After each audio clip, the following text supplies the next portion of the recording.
यो video iPhone user तथा iPhone लभरहरूको लागि हो। आजको दिन एकदमै एक्साइटेड रहेको छ आइफोन युजरहरूको लागि, किनकि आज WWDC 2025 चाहिँ सकेको छ। एप्पलले प्रत्येक वर्ष यही महिनामा आफ्नो सफ्टवेयरहरूको मेजर अपडेट दिने गर्दछ, जसमा चाहिँ आज iOS 26, macOS 26, tvOS 26, visionOS 26, watchOS 26 चाहिँ रिभिल गरेको छ। हामी यो भिडियोमा मुख्यतया आइफोन अथवा iOS 26 को बारेमा कुरा गर्नेछौँ। खासै आउनुपर्ने iOS 19 थियो, जसलाई नामाकरण गरेर iOS 26 बनाइयो, किनकि अहिले अब त्यो सफ्टवेयर पुरै 2026 मा युज हुन्छ, त्यही भएर चाहिँ त्यस्तो नयाँ नामाकरण गरिएको। सायद आइफोन 16 पछि आइफोन 17 आउनुपर्ने हो, तर 17 नआएर सिधै 26 आउन सक्छ। सायद त्यही हुन्छ होला मलाई लाग्छ, किनकि अब एप्पलले चाहिँ त्यस्तो किसिमको अर्को साल 27 iOS 27 आइफोन 27 त्यस्तो निकाल्छ होला। अब के त्यो भिडियोमा म के कुरा गर्ने के iOS मा चाहिँ अथवा आइफोनमा के नयाँ फिचर आयो त, त्यो 1 घण्टा लामो भिडियो हेर्नुभन्दा यो सर्टकटमा मैले मुख्य कुराहरू यो भिडियोमा समेट्ने प्रयास गर्नेछु। र एकदमै एक्साइटेड फिचर चाहिँ बिचतिर राखेको छु, बिचतिर भन्दैछु। र सुरुमा कुरा गरौँ क्यामेरा र ग्यालरीको। क्यामेरा युज गर्न एकदम इजी भएको छ र सेटिङहरू त्यही छ, एकदम इजी सजिलो भएको छ। त्यस्तै ग्यालरी पनि झन्झटिलो थियो फोटोहरू हेर्न, अनि त्योभन्दा पहिला प्रिभियस iOS मा राम्रो थियो। iOS 8 मा एकदम झन्झटिलो थियो भने अहिले चाहिँ एकदम इजी बनाएको छ, युजर फ्रेन्डली, एकदम इजी एक्सेस वाला बनाएको छ। त्यसपछि तपाईँ यदि गाडी चलाउनुहुन्छ, तपाईँको गाडीमा एप्पल कार प्ले सपोर्ट गर्छ भने एकदम खुसीको खबर छ। त्यसमा पनि एकदम नयाँ फिचरहरू, अनि फोन गर्दाखेरि पुरै स्क्रिनमा नआएर एक साइडमा मात्र हुन्छ नि, आइफोनमा आउँछ नि ब्यानर, त्यस्तो किसिमको ब्यानर आउने, अनि विजेट राख्न मिल्ने। त्यसपछि सबै म्यापहरू पनि एकदम राम्रो देख्ने। त्यसपछि धेरै फिचरहरू आएको छ। यदि तपाईँ चाहिँ एप्पल कारप्ले युज गर्नुहुन्छ एकदम एक्साइटेड न्युज छ यो पनि। त्यसपछि म्यासेजमा चाहिँ म्यासेज वाट्सएप जस्तै ब्याकग्राउन्ड चेन्ज गर्न मिल्ने, ग्रुप बनाउन मिल्ने, ग्रुपमा भोटिङ गर्न मिल्ने। जस्तै गोवा जाने कि सिक्किम जाने, त्यस्तो तपाईँहरूको साथीहरू ग्रुप बनाएर भोटिङ गर्ने, जहाँ अप्ठ्यारो पर्छ त्यहीँ जाने, त्यस्तो पनि छ। अरू फिचर पनि छन्, जस्तै एप्पल क्यास तिनीहरू युएसएमा मात्र सपोर्ट गर्छ, हामीलाई काम छैन। त्यसपछि मेरो सबभन्दा मनपर्ने भनेको एप्पलले अहिले रिलिज गरेको सबभन्दा मनपर्ने iOS-मा फिचर भनेको फोन स्क्रिनिङ रहेको छ। फोन स्क्रिनिङ भन्नाले यदि कसैले अननोन मान्छेले तपाईँलाई अथवा हामीलाई फोन गर्यो जसको नाम हामीलाई सेभ छैन, त्यो नम्बर सेभ छैन भने आइफोनले आफै त्यो मान्छेलाई तेरो काम के हो, तेरो नाम के हो भनेर सोध्छ। जब त्यो मान्छेले जवाफ दिन्छ मेरो नाम यो हो, मेरो काम यो हो भनेपछि बल्ल हाम्रो फोनमा चाहिँ त्यो मान्छेको फोन रिङ हुन्छ, फोन आउँछ, अनि हामीले कुरा गर्छौँ र नोटिफिकेसन देखाउँछ यो मान्छेले फोन गरिरहेछ भनेर। यदि उसले केही पनि भनेन भने आइफोनले त्यो फोन नै हामीलाई देखाउँदैन, फोन आएको हामीलाई थाहै हुँदैन, फोन आफै काटिदिन्छ, आफै ब्लक गरिदिन्छ।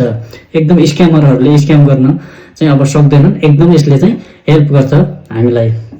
अनि अर्को छ फोन होल्ड। यदि हामीले कसैलाई फोन गरेछौँ अथवा कुनै कामले अफिसियल कामले फोन गर्छौँ अनि होल्डमा राखिदिन्छन् उनीहरूले लामो समयको लागि, त्यो बिचमा हामीले त्यसै कुरेर बस्नुपर्छ, अनि केही पनि फोन चलाउनु मिल्छ, केही पनि गर्न मिल्दैन अहिले। तर अब यो अपडेट पछि हामीले पनि होल्डमा राखेर फोन युज गर्न मिल्नेछ। फोन युज गरे अथवा यतिकै राख्ने जे हाम्रो मर्जी। त्यसपछि चाहिँ जब उताले फोन गर्छ, उताबाट फोन कुरा गर्छन्, त्यसपछि आइफोनले फेरि नोटिफिकेसन दिन्छ, रिङ हुन्छ आइफोन, त्यसपछि आन्सर गरेर फेरि कुरा गर्न मिल्नेछ। एकदम भयङ्कर गजबको फिचर।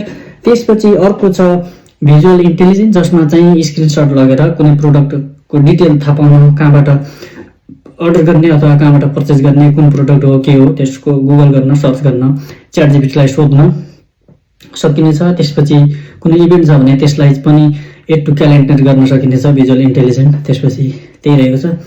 अनि मेन कुरा एप्पल इन्टेलिजेन्टको एकदम धेरै एक्साइटेड थियौँ हामीहरू, के आउँछ होला, सिरी 2.0 आउँछ होला, च्याट जिपिटी भन्दा राम्रो आउँछ होला भन्ने हाम्रो आशा थियो, तर त्यस्तो अनफर्चुनेटली भएन। अलिअलि मेजर अपडेट त आएन, अलिअलि अपडेट त सबैतिर आएको छ एप्पल इन्टेलिजेन्टको। सायद अर्को वर्षको लागि एप्पलले होल्ड गर्यो अथवा यही वर्षपछि अपडेट हुँदाखेरि पछि आउँछ, त्यो चाहिँ म बिस्तारै हेर्दैनौँ, अहिले चाहिँ खासै आएन, त्यसमा चाहिँ अलिक चित्त बुझेन मलाई।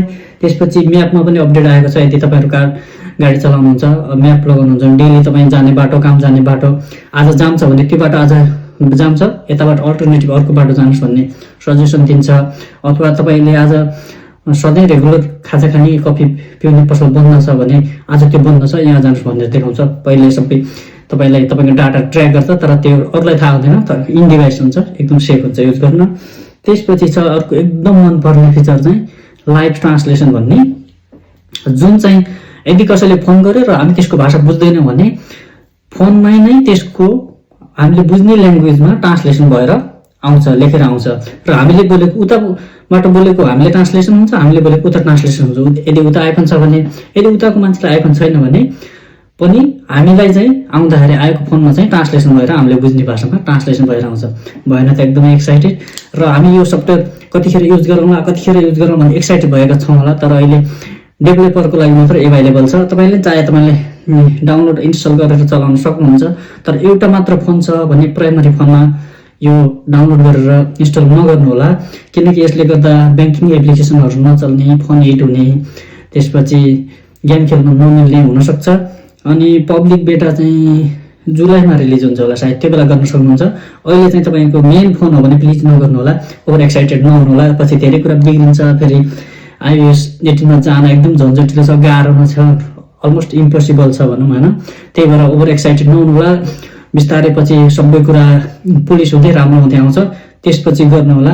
अहिले चाहिँ बुझ्नु होला, बिस्तारै चलाउन मिलिहाल्छ।